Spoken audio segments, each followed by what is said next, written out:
The quiet before the storm tasted like ozone and anticipation. My console hummed beneath my fingertips, a symphony of distant stellar radiation and the muted thrum of our own impulse drives. Beyond the reinforced viewport of the beacon of Sol's sensor bay, the black velvet of space stretched, punctuated by the distant, unblinking eyes of stars. Yet the tranquility was a fragile facade. We were deep in the Perseus Arm, a sector the Cathar hegemony considered their exclusive domain. And they were coming. The hegemony. For centuries, their vast, star-spanning dominion had swelled, devouring one star-faring civilization after another. Their empire stretched across countless light years, a meticulously structured machine of conquest and assimilation. They prided themselves on their logical expansion, their unwavering might, and their absolute superiority over what they termed the lesser species. Humans, they believed, were precisely that. A nascent, unproven species, barely a few cycles into interstellar travel. We were a curiosity, an irritating blip on their expansion maps, easily subdued. Their high command had broadcast their intentions across open channels, a calculated act of psychological warfare designed to elicit immediate capitulation. They had termed our defiance an unacceptable resistance to hegemonic order. Their message was clear: submit or be erased. They sent a single fleet to handle us, a casual deployment, a mere flexing of muscle to quell what they perceived as a localized insurgency. 45 warships, a mix of heavy cruisers, nimble destroyers, and 2 colossal dreadnoughts, the pride of the Cathar Stellar Navy. They outnumbered our nascent task force by a factor of 4. On our side, Fleet Alpha consisted of 11 vessels. The battle-scarred heavy cruiser Ironclad Valor, 2 nimble escort carriers, and 8 patrol destroyers. The Beacon of Sol, a sensor and electronic warfare platform, usually operated far from the front lines. But this time, Captain Jian Lai, her face a mask of determined calm, had elected to place us directly in the vanguard. "If we're to witness their downfall," she had stated during the final briefing, her voice resonating with an unyielding steel, "we will do so with a clear view." I was Anya Sharma, senior sensor analyst aboard the Beacon of Sol. My job was to see everything, to parse the raw data of a battlefield into actionable intelligence, to paint the enemy's demise in light and shadow on the tactical displays. Today, the canvas was vast, and the paint, I suspected, would be plasma and kinetic impact. Our fleet formation was unusual. Instead of a traditional defensive screen, we were arrayed like a loosely coiled spring, each vessel maintaining precise vector locks with its sisters, ready to snap into action. The Cathar, with their rigid tactical doctrines and predictable formations, wouldn't anticipate the fluidity, the almost chaotic improvisation that defined human combat. They believed in overwhelming force, in linear advances, in grinding down the enemy through sheer weight of fire. They didn't understand the extreme environment adaptives who had perfected the art of fighting on a dozen contested continents before we ever set foot on another celestial body. "They're burning hard," reported Lieutenant Dax, his voice a low murmur in my ear, pulling me from my thoughts. His console, dedicated to gravimetric readings, pulsed with the signatures of the approaching Cathar fleet. Estimated intercept in 3 minutes. All 45 vessels. No apparent change in formation. Still a standard hammerhead. "Arrogant to the last," Captain Lai's voice cut through the comms. "They truly believe we will break before they even fire. Navigator, lay in evasion pattern Delta 7. Gunnery, power to 80% on all rail drivers. Stand by for target acquisition." My own displays were a kaleidoscope of information. The Cathar ships, massive, sleek constructs of dull gray ceramite, resolved from distant blips into menacing silhouettes. Their energy shields, shimmering veils of cerulean light, already pulsed at full capacity. Their primary weapon emplacements, massive energy lances, began to glow with stored power. Incoming energy signature spikes, Dax's voice tightened. Massive discharge, they're opening with their dreadnoughts. A blinding lance of cerulean energy, thick as a starship, ripped through the void. It wasn't aimed at us, but at the ironclad Valor, the flagship of our small fleet. The Valor's experimental adaptive shields flared, absorbing the impact, but the colossal kinetic force of the blast sent tremors through our entire formation. A second lance followed, then a third, impacting the Valor with terrifying regularity. "They're trying to crack the flagship," Captain Lai observed, her voice unwavering. "Gunnery, fire at will, target their lead dreadnought, navigator, execute Delta 7. The human fleet surged forward, not retreating as the Cathar surely expected, but charging headlong into the maelstrom. The beacon of Sol, faster and more agile than its heavy cruiser siblings, began to weave through the incoming fire, its advanced ECM suites spitting out decoys and jamming signals. On my console, the first kinetic rounds launched by the Valor screamed across the void. Unlike the Cathar's focused energy lances, our rail drivers fired volleys of superheated tungsten slugs at relativistic speeds. Each slug hit with the force of a small asteroid, tearing into the Cathar dreadnought's shields with relentless, hammering impacts. "Shields flickering on the lead dreadnought," I called out, my voice strained with the effort of tracking 100 variables at once. "Localized collapses. Repeat, localized shield collapses on target designation Gamma 1. The Cathar, used to their shields deflecting anything short of sustained siege fire, seemed momentarily stunned. Their lances faltered for a heartbeat. That was all the time we needed. From the two escort carriers, hundreds of agile drone fighters swarmed forth, not in neat, predictable formations, but in a chaotic, interwoven dance. They were too small, too fast for the Cathar's lumbering point defense systems to track effectively. They darted in, firing their own miniature rail guns at the weakened shield nodes, then jetted away, leaving behind a flurry of detonations. Suddenly, the Cathar lead dreadnought, once an impervious titan, began to bleed light. Explosions rippled across its hull where its shields had failed, revealing raw, unprotected ceramite. The ironclad Valor, battered but unyielding, unleashed another brutal volley of kinetic rounds, slamming into the exposed sections. A section of the dreadnought's command bridge, the very nexus of its power, simply ceased to exist, replaced by a blossoming cloud of shrapnel and venting atmosphere. "Target Gamma 1 is down," I roared, the exhilaration momentarily overwhelming my professionalism. "Primary systems failing, massive internal explosions." The Cathar dreadnought, a symbol of their unyielding power, began to spin, its mighty form breaking apart under the relentless pummeling. Its demise was a slow, agonizing spectacle, an entire star-spanning empire's arrogance unraveling in real time. The remaining Cathar forces, witnessing the unimaginable, lost their composure, their formations shattered. Their disciplined fire turned frantic, unfocused. They were not accustomed to such a direct, savage counterattack. They were conquerors, not warriors forged in the crucible of equal combat. They had faced species who surrendered or who fought defensively. They had never faced extreme environment adaptives who, when cornered, lunged for the throat.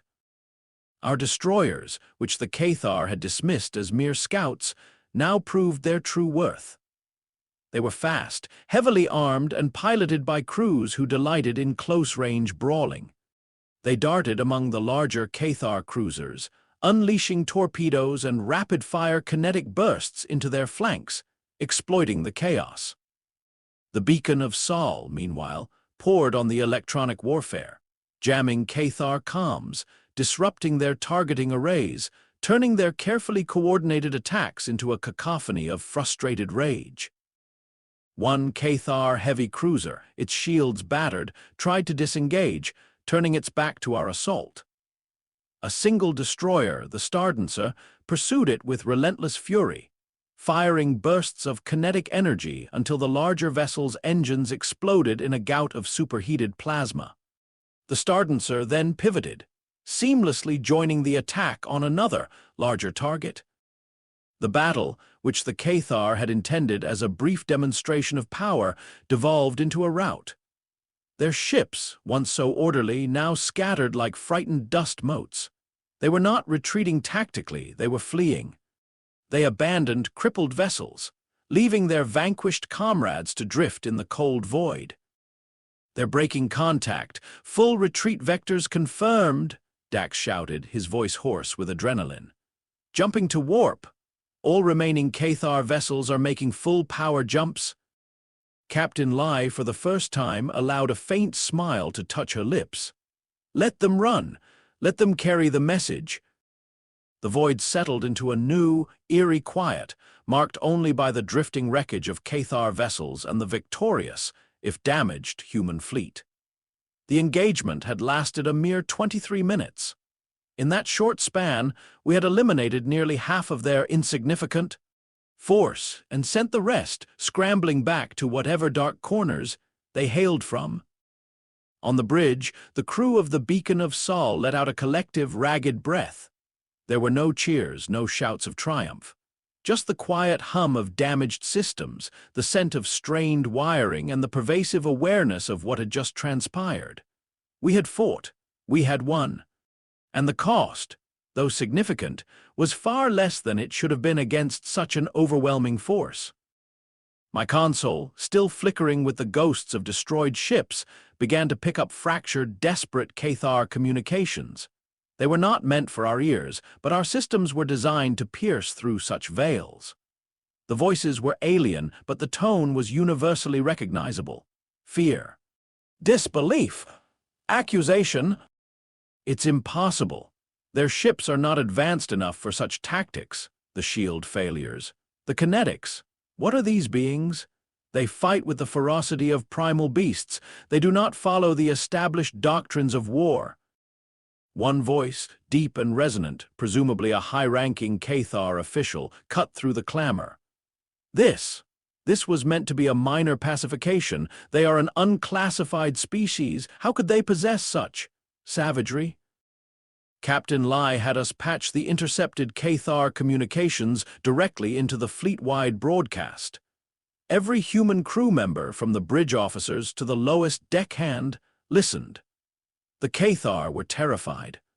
They viewed us not as a threat to be managed, but as an aberration, an unknown horror. They had encountered one human fleet, and that single encounter had shattered their centuries-long illusion of invincibility. "They're calling for an emergency High Council meeting," I reported to Captain Lai, translating the garbled Cathar into coherent data. "They're reevaluating their entire expansion strategy. They want to know what this human species truly is." Captain Lai simply nodded, her gaze distant, fixed on the distant stars. "They'll learn soon enough." Her words resonated with an almost prophetic weight. The initial Cathar fleet had come to instill fear and demand surrender.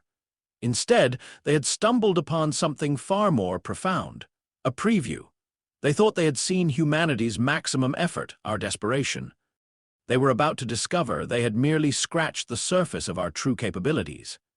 As the wreckage cooled in the void, new orders began to filter through the secure channels from Earth.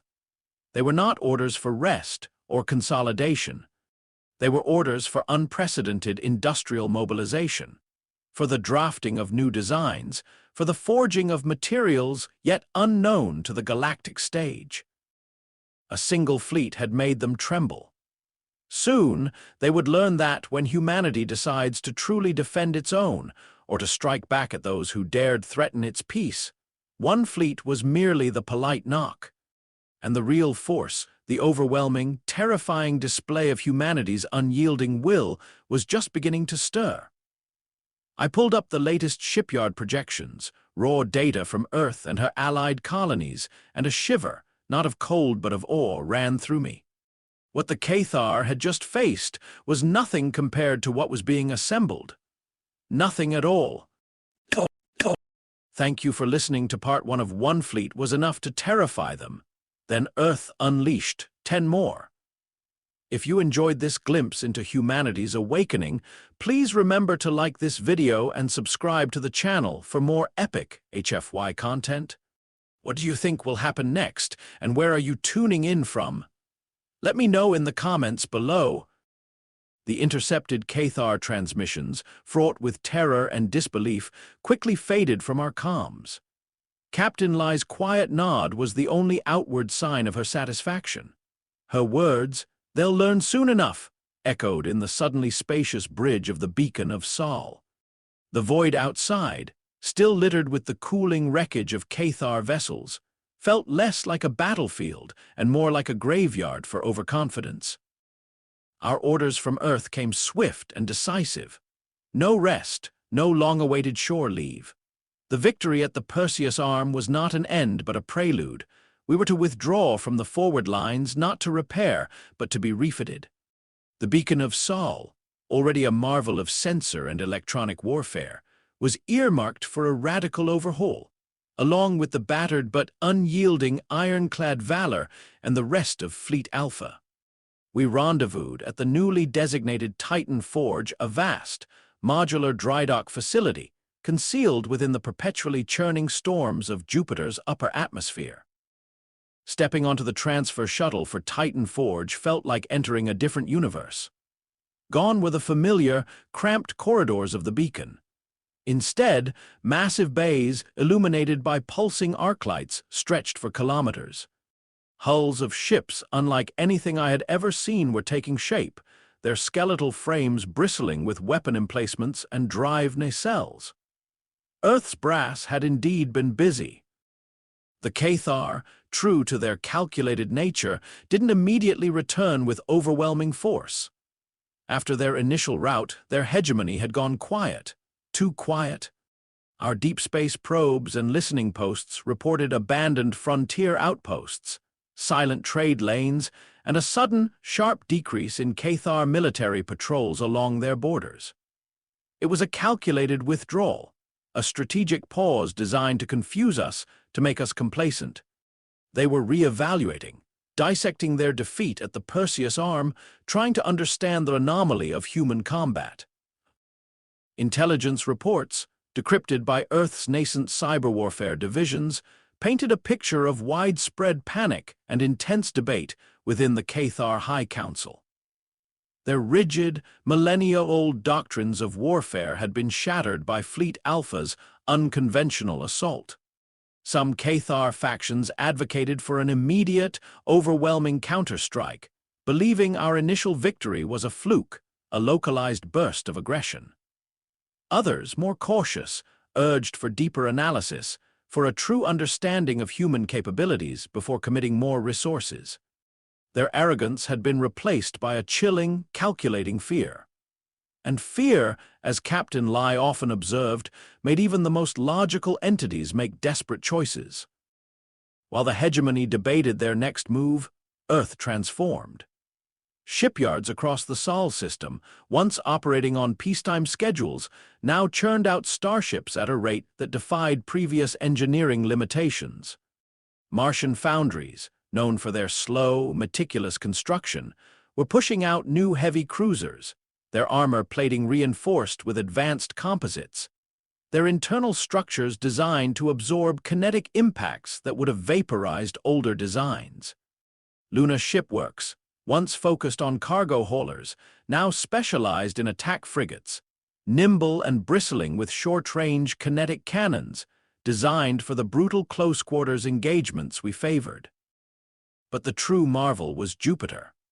The gas giant, long considered too unstable for major orbital infrastructure, had become the beating heart of humanity's rising stellar might. Hidden within its turbulent cloud layers, shielded by natural electromagnetic interference and sophisticated cloaking fields, were the new grand shipyards. Colossal, automated construction platforms, powered by fusion reactors the size of small moons, forged warships on an unprecedented scale. I saw them firsthand at Titan Forge. Battleships, not just larger than the ironclad Valor, but designed with entirely new weapon systems, multi-barrel rail arrays capable of delivering sustained, punishing kinetic barrages. Carriers, each one a mobile city in space, housing hundreds of drone fighter swarms, their launch bays cycling at an inhuman pace. And support vessels, sensor ships, even more advanced than the Beacon, ECM platforms that could blind entire Cathar battle groups, and repair tenders capable of salvaging and restoring starships under fire. Fleet Alpha was just one component of this burgeoning force.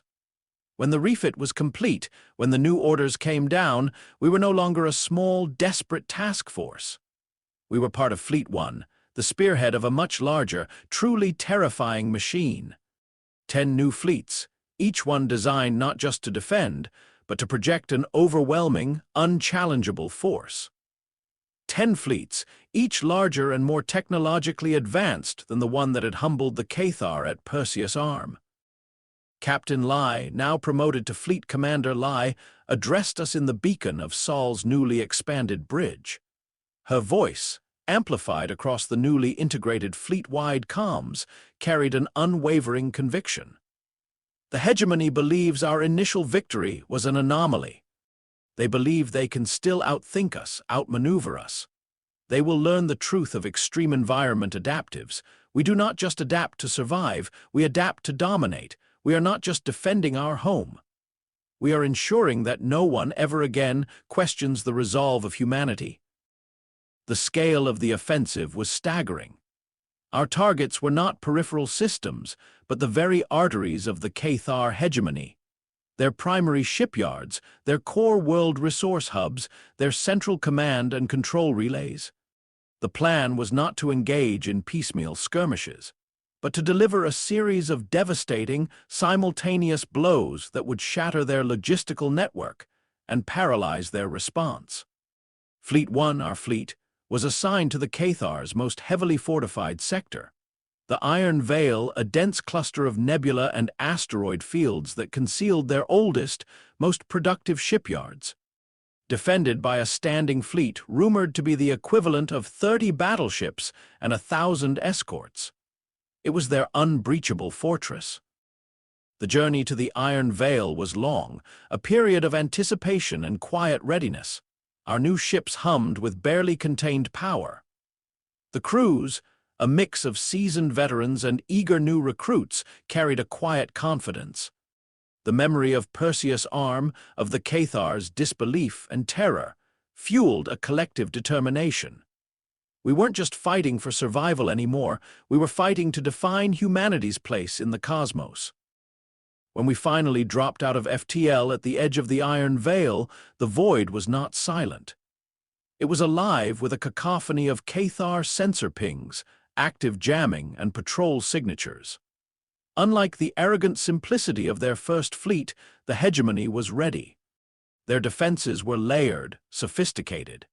Hidden fortresses, bristling with long-range energy cannons, emerged from the nebulae. Stealth fighters, invisible to our passive sensors, darted through the asteroid fields. They had learned from their first encounter. They were no longer underestimating us. Cathar fleet engaging on multiple vectors, Dax reported, his fingers flying across his console. Estimated 200 vessels, heavy cruiser and battle carrier composition. They're deploying a new type of stealth fighter high-energy signature, but ghosting our detection nets. On the main tactical display, the Iron Veil truly lived up to its name. The nebulae twisted, not just obscuring vision, but disrupting our targeting solutions. The asteroid fields were not just obstacles, but cover for Cathar ambush formations. This wasn't a straight-up fight. It was a labyrinthine trap. They're trying to force us into choke points, Commander Lai stated, her voice calm, utterly devoid of panic. Navigator, ignore all Cathar-suggested vectors. Take us directly through the densest asteroid field towards their central shipyard. Evasive maneuvers Beta 47. All ships maintain tight formation. The decision was audacious, suicidal by conventional standards. Asteroid fields, especially ones as dense and chaotic as the Iron Veil, were natural death traps for large fleets. But human ships, particularly the new designs, were built differently. Their propulsion systems had advanced significantly, allowing for precise thrust vectoring and rapid deceleration. Their hulls, reinforced with adaptive plating, could withstand glancing blows from space debris. And our pilots were something else entirely. The fleet surged into the churning chaos of the asteroid field. Commander Lai's beacon of Sol, once a delicate sensor platform, now led the charge. Its new, experimental multi-frequency arrays piercing through the Cathar jamming and mapping the asteroid field with uncanny precision. Our escort frigates, redesigned for extreme maneuverability, danced through the churning rocks, their point defense systems spitting torrents of kinetic rounds to pulverize any incoming debris. "Incoming Cathar lances," I shouted. "They're firing blind, impacting the ironclad Valor." The hegemony, relying on their long-range energy weapons, were attempting to pepper our formation as we navigated the treacherous field. But our speed and the constantly shifting cover of the asteroids made precise targeting almost impossible for them. The Valor, now even more heavily armored, absorbed the impacts, its shields flaring like a supernova but holding. "Return fire, but do not break formation," Lai ordered. "Maintain full power to shields and kinetic deflectors. We are not here to fight in their chosen arena. We are here to deny them one." Our battleships, their new multi-barrel rail arrays glowing with contained power, fired controlled bursts into the Cathar positions beyond the asteroid field, forcing them to keep their distance, preventing them from closing in. This was a battle of attrition, a test of nerves. And the Cathar, for all their logical planning, were not accustomed to fighting a foe who willingly plunged into such environmental hazards. The stealth fighters, those ghosting blips that had worried Dax, finally found their opportunity. They darted in close, attempting to slip into our formation's blind spots, their energy pulse cannons firing precisely aimed salvos at our engine nacelles and shield generators. "Stealth fighters swarm on our 6, Dax bellowed, his voice tight. "They're attempting to cripple our drives." "Engage them," Lai replied, her voice a calm counterpoint to the rising tension. "Let them learn why we upgraded the beacon's internal defenses." A surprising capability of the Beacon of Sol was revealed then. From previously concealed ventral bays, hundreds of tiny, agile combat drones, hardly larger than a human fist, launched. These were not the heavy drone fighters from our carriers, but automated interceptors, designed for close-quarters internal defense. They swarmed the Cathar stealth fighters, a metallic cloud of razor-sharp wings and microkinetics. The void around our ship became a dizzying ballet of light and destruction as the tiny drones intercepted, grappled, and detonated against the larger, but less agile Cathar craft. It was a terrifying, almost beautiful display of automated warfare. "Stealth fighters are breaking off," I announced, watching their signatures wink out as they sought to disengage. Many disabled, some destroyed. They didn't anticipate internal swarm defenses. For the first time, a Cathar commander's voice, raw with frustration, cut across an unencrypted channel. "They move through the veil like a pestilence. What is this madness?" "It is human ingenuity," Lai murmured, a grim satisfaction in her tone. "Navigator, how far to the central shipyard?" "Approaching target zone in T-2 minutes, Commander," the navigator replied, his voice strained but steady. Heavy Cathar fleet forming a defensive screen around the shipyard itself. Their primary dreadnought, the Void Serpent, is directly ahead. The Void Serpent. A colossal, legendary Cathar warship, rumored to be unbreakable, its spinal energy cannon capable of bisecting a small moon. It was the centerpiece of the Iron Veil's defense. All battleships focus fire on the Void Serpent's for shield. carriers launch all drone fighter wings, target every weapon emplacement on that dreadnought. Destroyers and frigates prepare for flank maneuvers.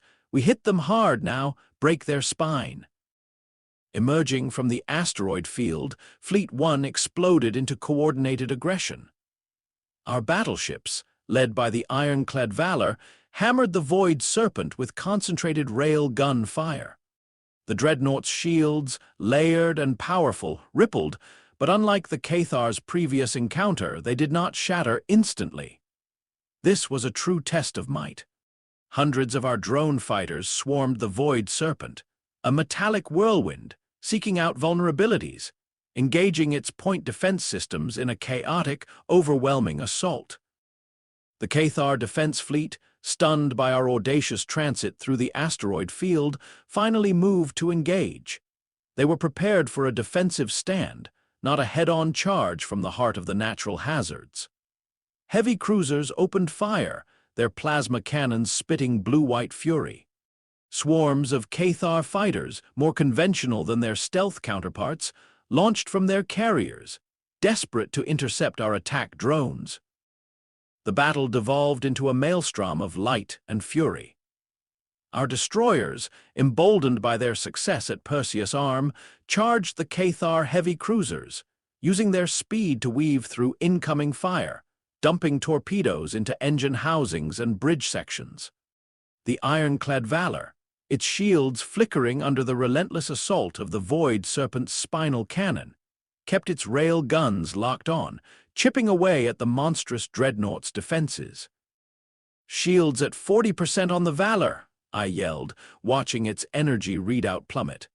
"The Void Serpent is pushing hard."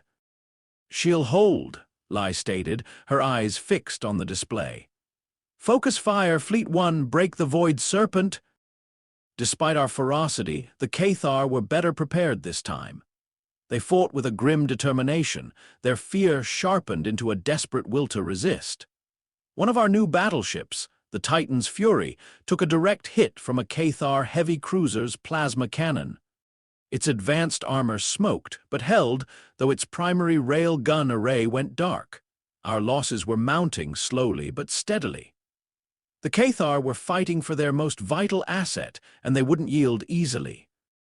Then, from the ironclad Valor, a new, deeper hum emanated. Its remaining rail guns, already devastating, surged with an unprecedented level of power. I watched the energy conduits on my display turn molten orange. "Valor charging experimental kinetic drivers," I exclaimed, my breath catching. "Maximum power output." Commander Lai's grim smile widened. Now they learn what it means to face the full fury of Earth's ingenuity. The ironclad Valor, battered and scarred, unleashed a final, cataclysmic volley. Not just rail-gun slugs, but a torrent of hyper-accelerated, magnetized projectiles, each one capable of bypassing shields and punching through solid armor. It wasn't a single, focused blast, but a terrifying, sustained barrage. The rounds slammed into the Void Serpent's already weakened shield, not just depleting it, but ripping it apart, tearing fissures in the shimmering energy barrier. Then they bored into the dreadnought's hull, igniting secondary explosions, ripping through its internal structure. The Void Serpent, the unbreachable Titan, shrieked a silent downfall. Explosions rippled through its colossal form from bow to stern like a string of firecrackers. Its main power core, destabilized by the repeated kinetic impacts, began to overload. A blossoming, blinding eruption of superheated plasma and shrapnel tore the dreadnought in half, a spectacle that dwarfed the earlier defeat at Perseus Arm. Its destruction, so utterly complete, sent a shockwave of disbelief through the Cathar fleet. "The Void Serpent has fallen," Dax cried, his voice barely audible over the internal alarms of the beacon and the cheers erupting across the comms. "Complete destruction. They're breaking formation. Panic on all Cathar channels." The destruction of their most formidable warship shattered the Cathar's resolve. Their disciplined line dissolved into chaos. Cruisers scattered, abandoning their positions. carriers tried to recall their fighters, only to be overwhelmed by our nimble destroyers and relentless drone swarms. The Cathar had believed their iron veil, with its natural defenses and powerful dreadnought, was impenetrable. They had underestimated humanity's ability not just to adapt, but to utterly redefine the rules of engagement. Within another 30 minutes, the Cathar fleet defending the shipyard was in full retreat, leaving behind a trail of smoking wreckage and despairing cries. But this time, Fleet 1 did not let them run. Commander Lai had given the order to pursue, to ensure that the message of the Void Serpent's destruction resonated across the hegemony's core worlds. Our ships, though damaged, relentlessly harried the fleeing Cathar vessels, picking them off one by one, ensuring that few would live to tell the tale. The Cathar Central Shipyard, a massive construction facility that had spawned generations of their conquest fleets, was now exposed, defenseless. Commander Lai surveyed it on the main display, its vast dry docks and assembly platforms bathed in the eerie light of distant explosions. "This is the heart of their military production," she said, her voice quiet but firm. "Navigator, prepare for precision bombardment. Gunnery, focus on every active construction bay, every resource storage depot, every power conduit. Leave nothing operational." The bombardment was swift, brutal, and utterly systematic. Our battleships methodically raked the shipyard, their rail guns tearing through reinforced structures with contemptuous ease. The facilities that had forged the instruments of Cathar conquest were reduced to slag and scattered debris. No human forces landed to claim the wreckage. The message was clear: what could not be taken would be denied. As the fires of the ruined shipyard bloomed in the void, new intercepted Cathar transmissions began to flood our channels. They were not just from military officers now, but from civilian administrators, from trade governors, from the highest levels of the hegemony's ruling council. The fear that had been distant and abstract after Perseus' arm was now palpable, immediate. They had lost their unbreakable dreadnought, their impenetrable shipyard, and they knew with chilling certainty that this was just one fleet, just one of the 10 that Earth had unleashed. "The hegemony is calling for a full mobilization of their core world reserves," I reported, sifting through the panicked data. "They're attempting to re-establish a defensive perimeter around their capital system. Their rhetoric has shifted from pacification to existential threat." Commander Lai nodded, a shadow passing over her features. "Good, let them see us coming. Let them understand what existential threat truly means when faced with extreme environment adaptives." She turned from the main display, her gaze sweeping across the bridge, meeting each of our eyes. "We have broken their spine, but their heart still beats. Our next objective is the hegemony's central administrative hub, the nexus of order." My blood ran cold. The nexus of order was more than just an administrative hub. It was the Cathar's spiritual and governmental capital, home to countless Cathar citizens, a planet they considered inviolable. An assault on the nexus would not be a surgical strike. It would be an invasion, a complete unraveling of their entire civilization. And the Cathar, cornered and desperate, would fight to the very last. Commander Lai's words, "Let them understand what existential threat truly means," suddenly took on a terrifying new weight. We had defeated their fleet. Now we were coming for their world. The cosmic ballet of destruction has reached a terrifying crescendo, and humanity, the unyielding extreme environment adaptives, is far from finished. What do you think the Cathar's last stand will look like? Will humanity truly invade their sacred home world? Don't miss Part 3, subscribe now and join our growing community of humanity. Heck yeah, fanatics! Did you know the latest models of human battleships can reroute 90% of their primary reactor output into a single kinetic weapon for a sustained barrage, a feat once deemed impossible? Find out what else they can do in the next thrilling installment. The Cathar's nexus of order shimmered in our viewports, a pearl of vibrant blue and green. cradled by a network of immense, interlocked orbital platforms. It wasn't just a planet. It was the heart of their empire, the seat of their high council, the origin point of every conquest and every subjugation. To attack it was not merely a military objective. It was a declaration of total, unyielding war, a strike at the very soul of their civilization. And our fleet, Fleet 1, spearheaded by the Beacon of Sol and the ironclad Valor, was leading the charge. The journey from the ravaged Iron Veil had been swift, almost silent. The Cathar, reeling from the loss of the Void Serpent and their primary shipyard, had pulled back their remaining forces, consolidating them around their capital system. Our long-range sensors confirmed it. This was to be their final stand, a desperate, unified defense. Every available vessel, every orbital platform, every last piece of weaponry was marshaled, forming a dense, almost impenetrable sphere of destruction around the Nexus. On the bridge of the Beacon of Sol, the atmosphere was taut, a different kind of tension than before. No longer the raw adrenaline of a new conflict, but the grim determination of a campaign's ultimate phase. The crew moved with a practiced, almost mechanical efficiency. Dax, at gravimetrics, his brow furrowed, relayed the endless stream of incoming data. Estimated Cathar strength around Nexus Prime, 500 capital vessels, Commander, and over 3,000 smaller escorts and patrol craft. They've even reactivated decommissioned platforms. And the planetary shields? They're multi-layered, projected from ground-based generators and orbital emitters. Commander Lai, her gaze fixed on the main display, remained unperturbed. 500 ships. That's more than they've thrown at us combined in all previous engagements. Her voice was low, thoughtful. They are desperate. Desperation makes them predictable, and predictable is exploitable.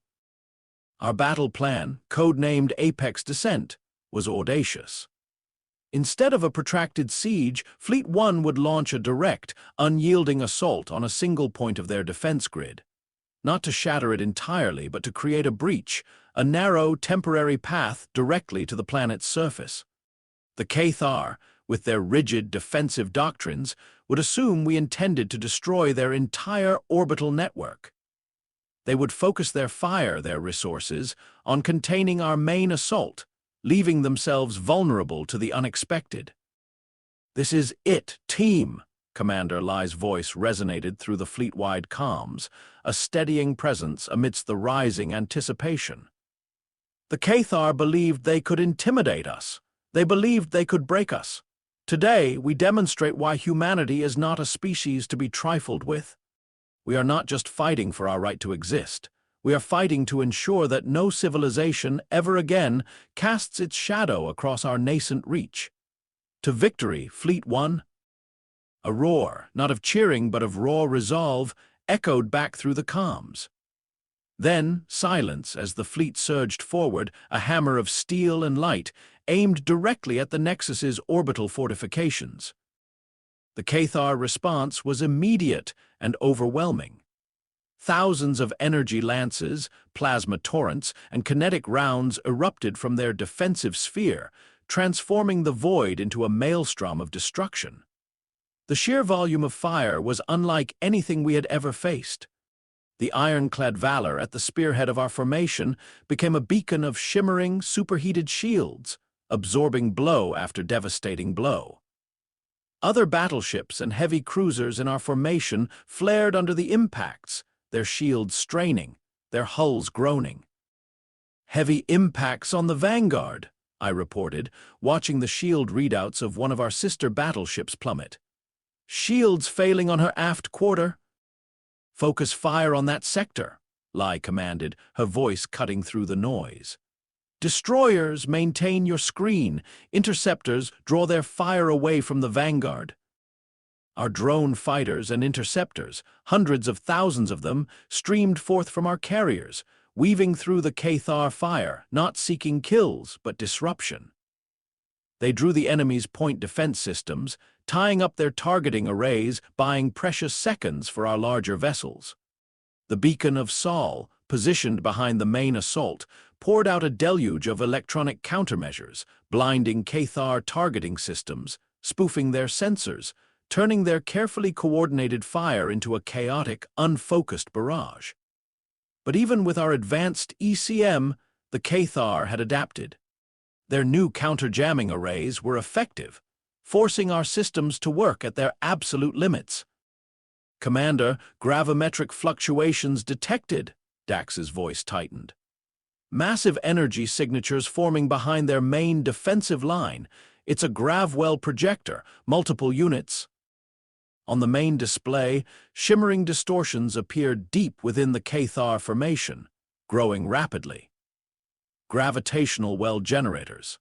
Ancient technology, devastatingly effective at crippling faster-than-light drives and tearing apart formations by creating localized pockets of hypergravity.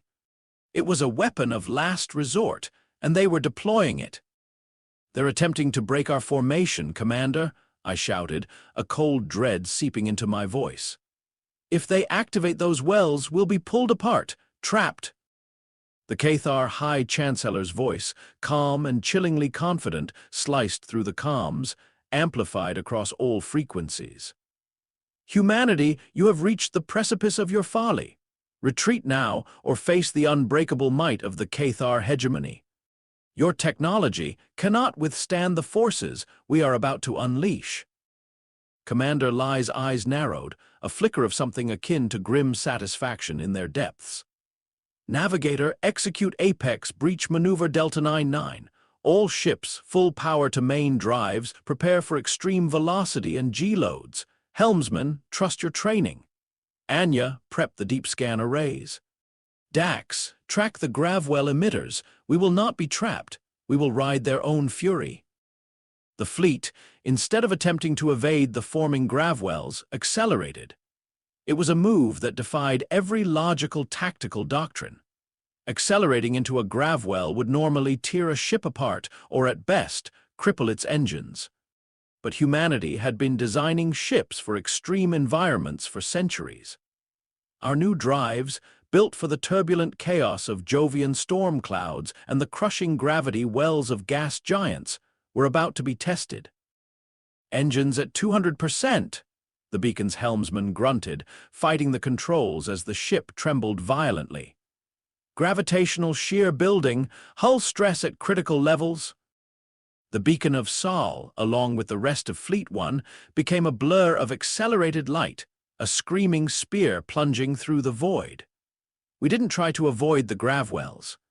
We used their very gravity as a slingshot aimed directly at the weakest point in the Cathar's inner defense ring.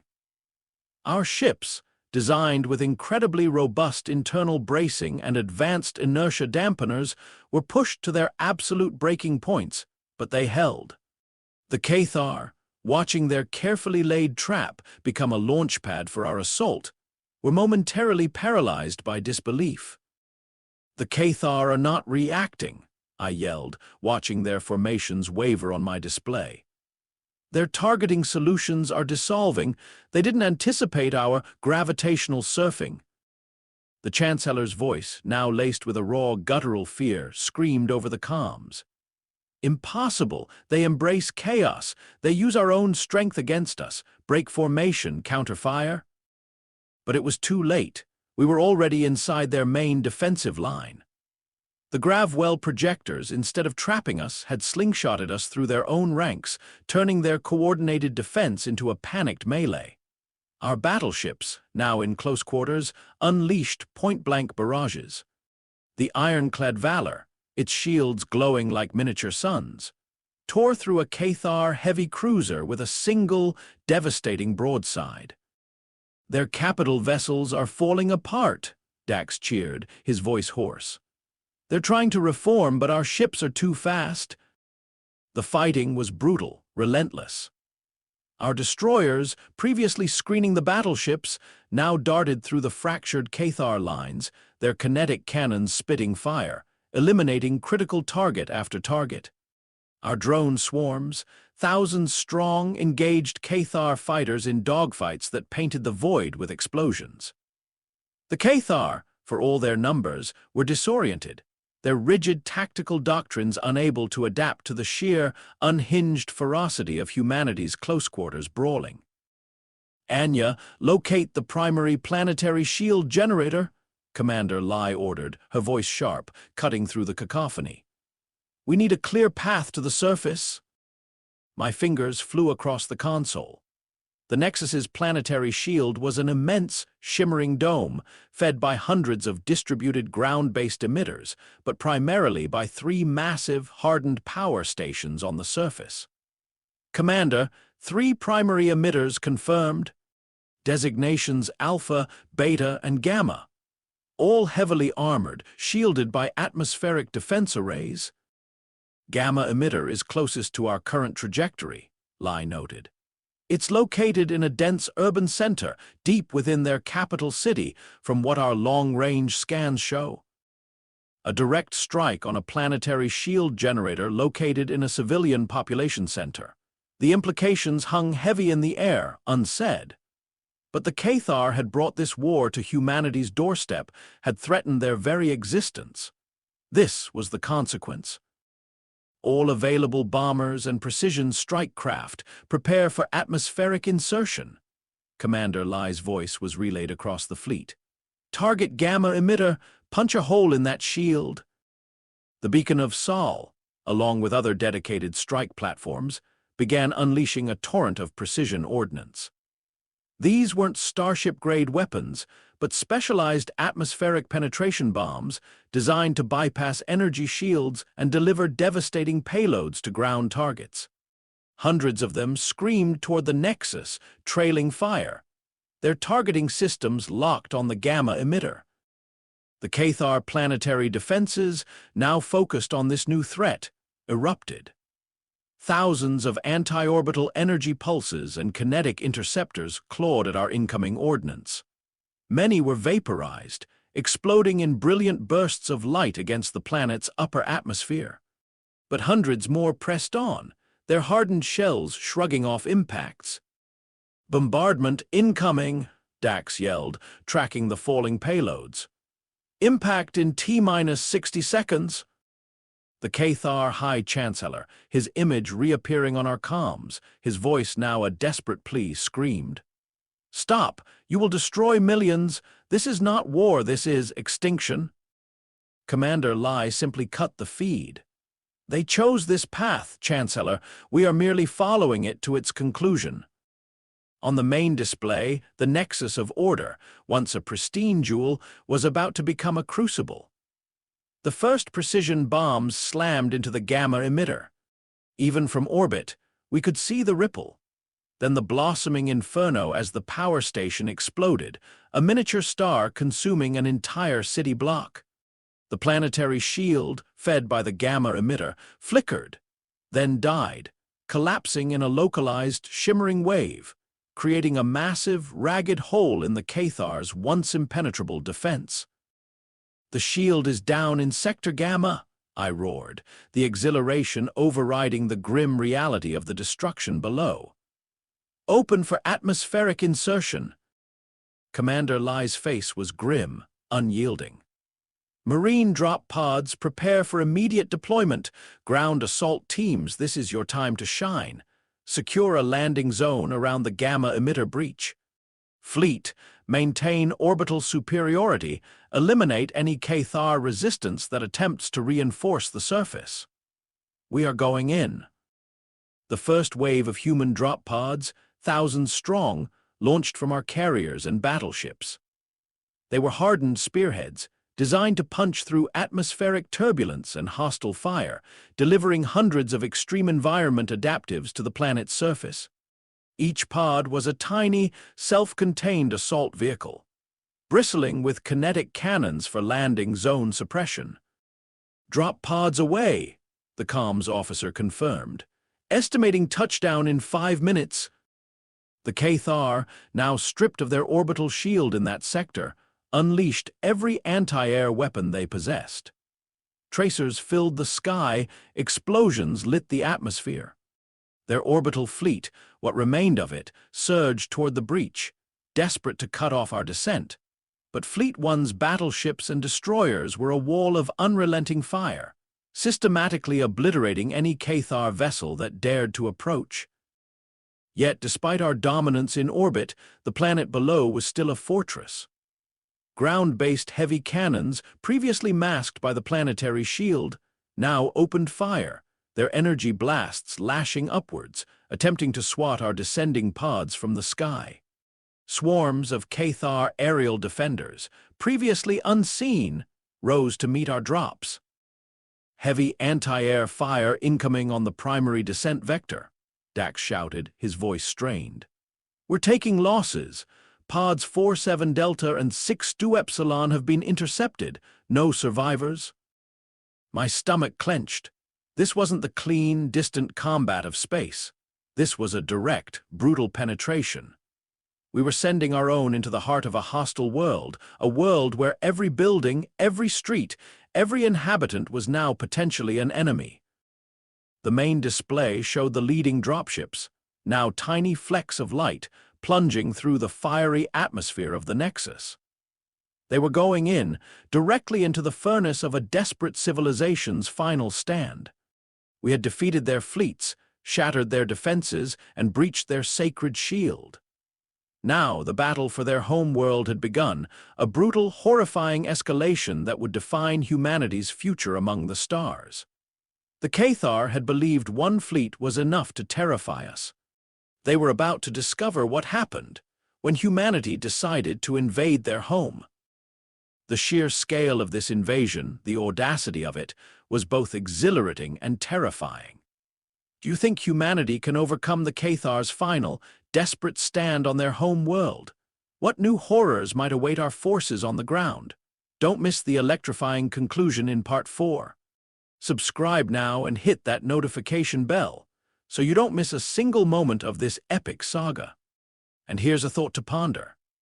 Did you know that human infantry armor, once solely reliant on ceramic plates, now incorporates advanced kinetic dampening fields that can disperse the energy of a direct plasma bolt, making our ground forces truly formidable in any environment?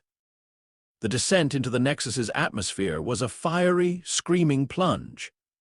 My drop pod, packed tight with a Marine assault team, bucked and groaned under the immense G-forces and the continuous impacts of Cathar anti-air fire. Red warning lights strobed across the cramped interior. The air, thick with the scent of ozone and strained electronics, vibrated with the roar of retro-thrusters. This was not the clean, distant engagement of fleet combat. This was a ramming speed charge directly into the heart of a hostile world. "Impact in 15 seconds, the dropship pilot, a gruff Marine with a voice like gravel, barked over the intercom. "Brace for hard landing. We're coming down hot in the Gamma Sector ruins. Expect heavy resistance." My role as senior sensor analyst had shifted.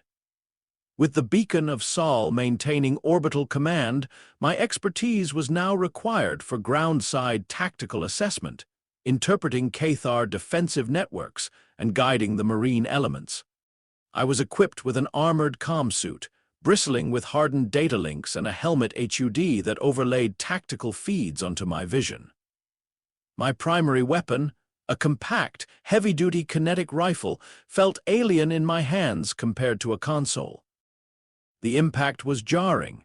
Every joint in my body screamed in protest as the pod slammed into the scorched earth. Smoke billowed around us, thick and acrid, as the external panels jettisoned with a hiss of superheated steam. We were in a crater, surrounded by the skeletal remains of what had once been monumental structures, the Cathar capital's industrial district, now a twisted graveyard of metal and dust. "Go, go, go!" the Marine squad leader, Sergeant Vela, roared, his voice distorted by his helmet comm. Her heavy armor, reinforced with kinetic dampening fields, absorbed the impacts of stray energy blasts that ripped through the air around us.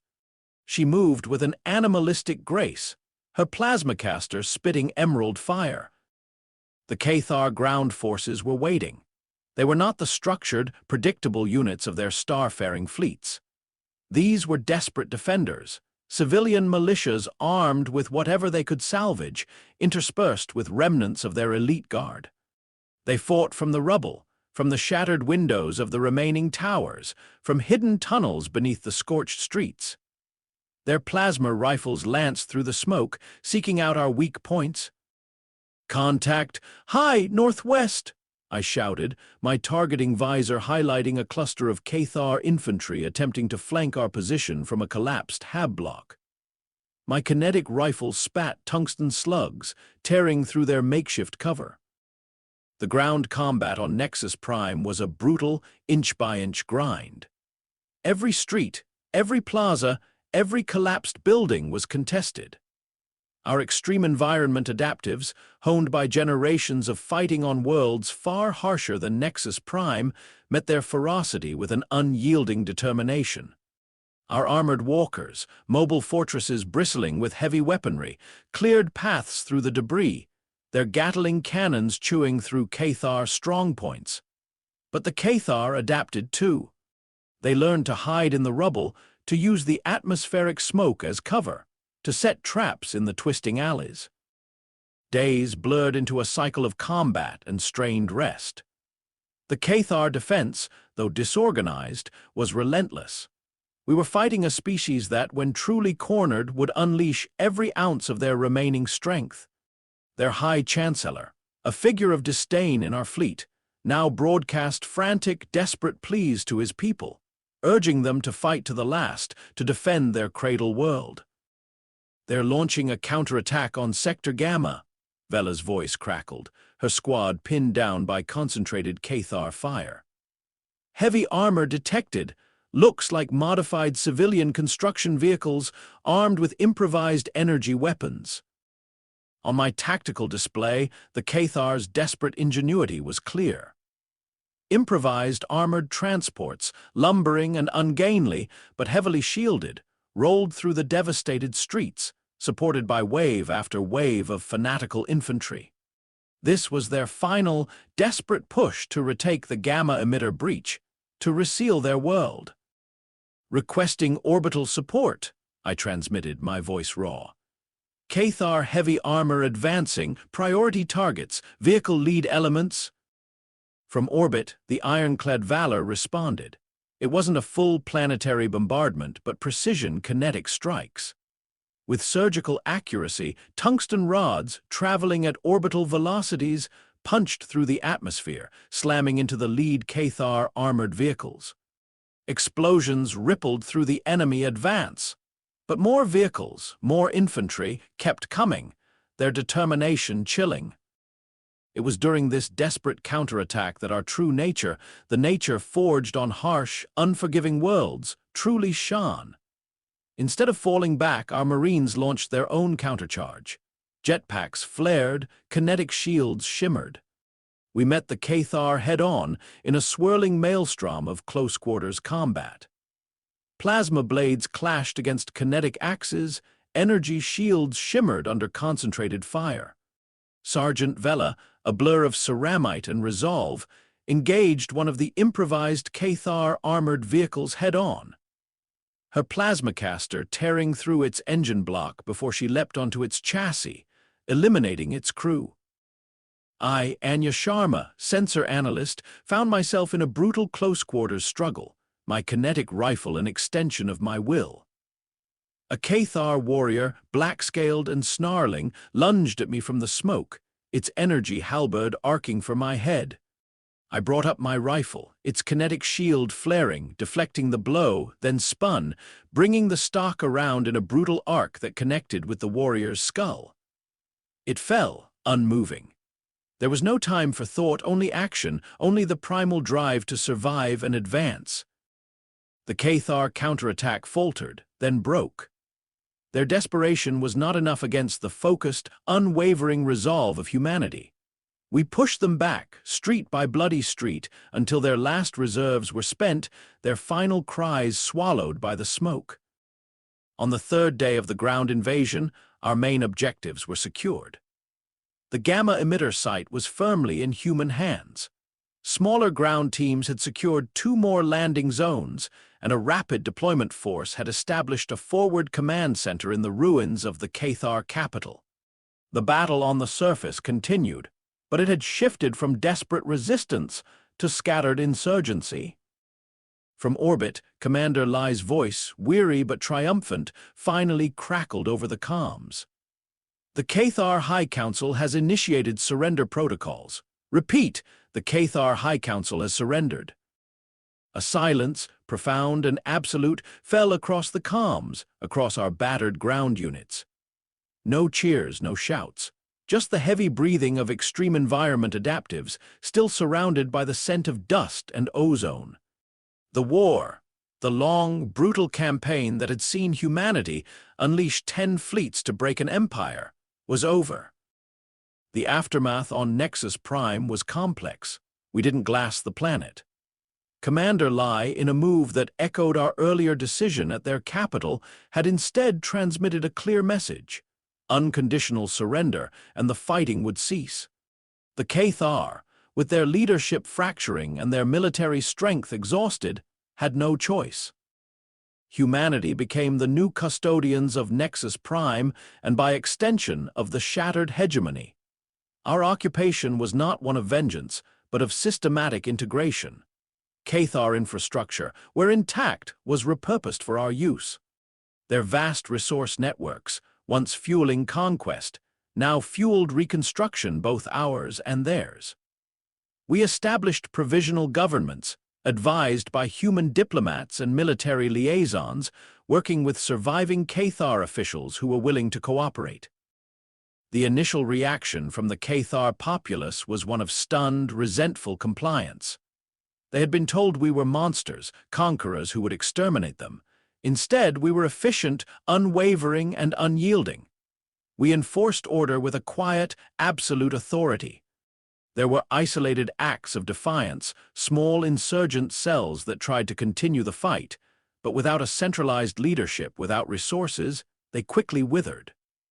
We did not destroy them, we simply contained them, allowing their own people, exhausted by conflict, to turn them in.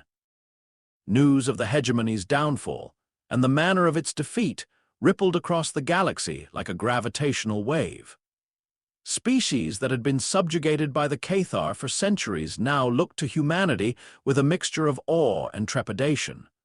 Species who had been neutral, carefully navigating the galactic power structures, now shifted their allegiances, seeking to establish diplomatic ties with this new, formidable power. The Cathar High Chancellor, the same voice that had once threatened our annihilation, now sat across from Commander Lai in what was once his own ornate council chamber. He was older, more subdued, his black scales dulled by defeat. He spoke not of conquest, but of cooperation, of rebuilding. He understood that humanity had not just defeated them, we had fundamentally changed the galactic order. We had taken a species that had threatened us and, instead of erasing them, had subsumed them into our sphere of influence. We had demonstrated not just our capacity for destruction, but our capacity for control, for an ordered dominance. I, Anya Sharma, returned to the beacon of Sol after 2 months on the ground. The hum of the ship, the cold, distant stars through the viewport, felt like a return to sanity. The memories of Nexus Prime, the smoke, the dust, the desperate faces of the Cathar civilians lingered. We had done what was necessary. We had won. But victory had its own taste, complex and often bitter. Commander Lai, now a fleet admiral, spoke to us during a quiet moment on the bridge. Her gaze was distant, beyond the stars, beyond the boundaries of the former hegemony.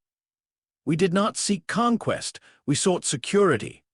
But when security demands that we become the most formidable power in this sector, then so be it. The war was over, but the work was just beginning.